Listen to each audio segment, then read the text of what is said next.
मन मना भव मद भक्तो मदयाजी माम नमस्कुरु मामेव एष्यसि युक्तव एवं आत्मानं मद परायणः. Hello friends.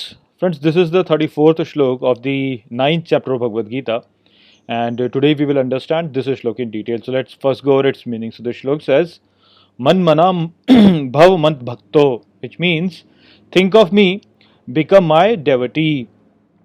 Madhyaji mam namaskuru, which means worship me and bow down to me.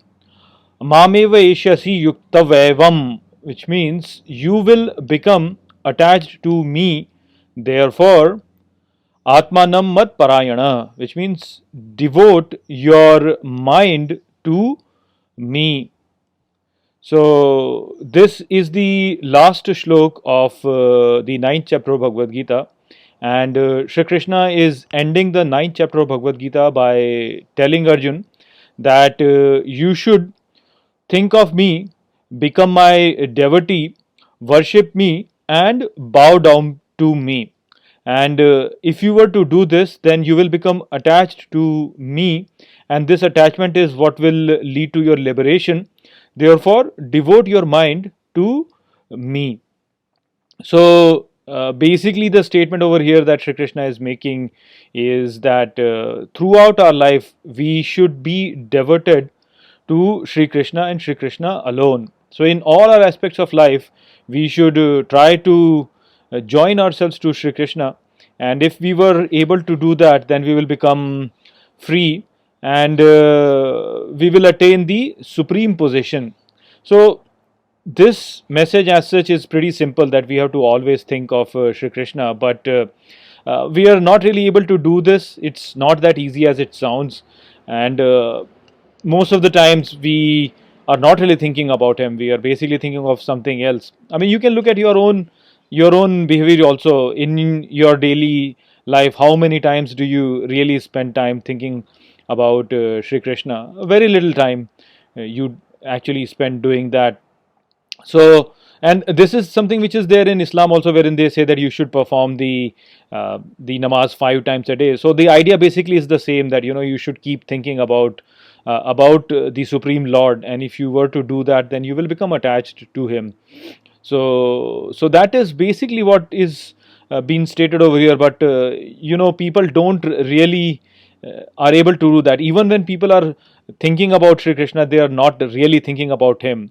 If you were to just look at the example of social media itself, people who are doing stupid things, they are able to gain far more attention than people who are actually trying to preach you the truth. And this is because our tendency is like that. Even when superficially people are saying that they are worshipping the Lord, they are not really doing it. I mean, people go to temple or their masjid or their place of worship, and they will bow down, but all of that actually is just superficial. Deep down in their heart, they are not really thinking about the Supreme Lord. They are basically thinking about themselves. They are bowing down not for the sake of the Lord, but they are bowing down because they want something from the Lord. So superficially, people do make these displays of their affection towards the Lord, but deep down they are only thinking about themselves. So Sri Krishna is saying over here that you should only think of me, you should only worship me, you should only bow down to me, and this way you will become joined to me.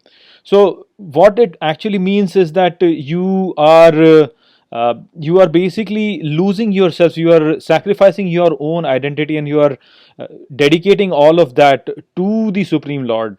So it's very subtle, but this difference makes a lot of difference actually, wherein if a person realizes that all the things that are happening in this universe are a divine yajna which is presided by the Supreme Lord, and the Supreme Lord is the one who is conducting all of these things. So everything that is happening over here is happening through him.